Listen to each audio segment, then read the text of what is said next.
Mr. Hadjikoumis, we are here in Battlefield Redefined 2023, the first international defense and security conference to be held in Cyprus in cooperation with CARI and the Cyprus Defense Industry Cluster.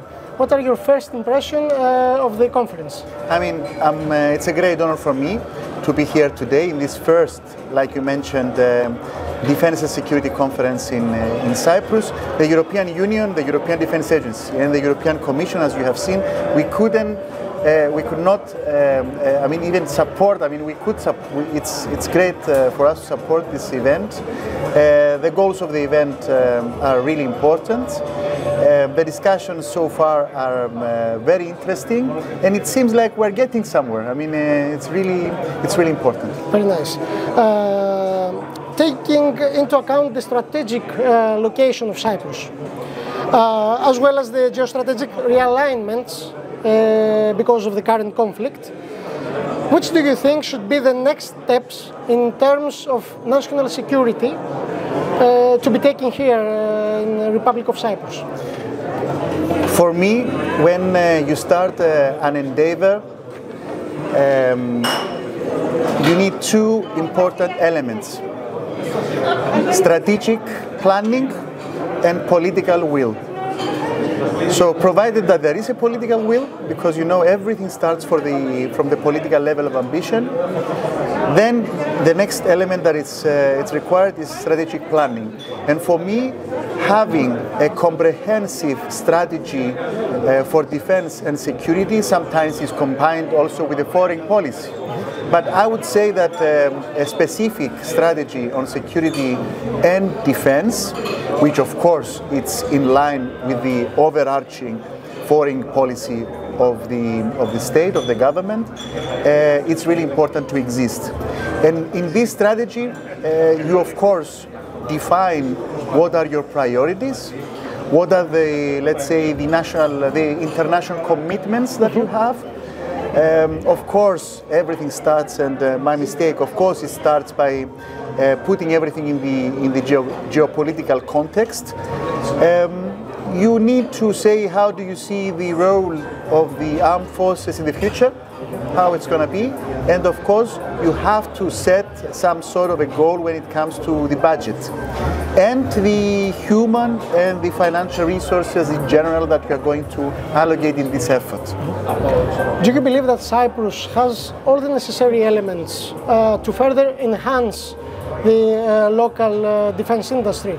For sure, for sure. It has been mentioned by the Minister that indeed, as European Defense Agency expressed by our Chief Executive, it's for good reasons.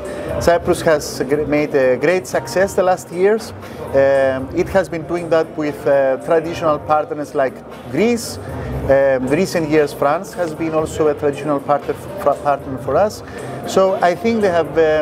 It's good that, like I mentioned in my speech, it's a learning opportunity. We see how other militaries are doing stuff. We see like other industrial partners how they do that, and we get some lessons, and we apply them in the way we are working. And I think there is enough competence. I think there is expertise. There is knowledge in the staff involved in that, both in the governmental side and also in the industrial reach of competencies and experience and knowledge workforce that can actually make. Somebody mentioned something about the Silicon Valley in this area or in the Eastern Mediterranean. In this part of the Europe. Let's say it's far-reaching, but it's not something that it cannot be done. So I think you have to set the goal and step by step to take it there. Because myself, I've been involved in the European staff since 2014. I've been going in meetings in the European Union already since 2005. So I have been on my personal capacity meeting all these stakeholders like the chamber, the innovation, let's say, ministry, and everybody. Have been meeting them, trying to convince them. Tassos Kounoudis remembers me back in 2017, I think, or 18, insisting on the same things. Today, I feel much confidence that a lot of work has been done, and there is a great future ahead of us. And as a member of EDA, how important do you believe that the European cooperation in defense and security industry is? Paramount importance. Everybody's saying that. I know that, when it comes to collaboration, when traditionally cooperation is happening, when you don't have the national capacity or you don't have the budget, or both, okay? So it has been said, it has been mentioned that the mindset is changing, okay? So collaboration, no member state can do things alone when it comes to acquire, obtain defense capabilities. It needs a collaborative approach. All the financial incentives and all the framework of collaboration aim to boost cooperation. So I think this is the only way, and the European Defence Agency has been the key, let's say, component in this cooperation for years now. It's been mentioned by the treaty, it has a role in PESCO, it has a role in all defense initiatives to, let's say, see that these all defense initiatives and financial schemes and so on are being implemented in a coherent and consistent manner.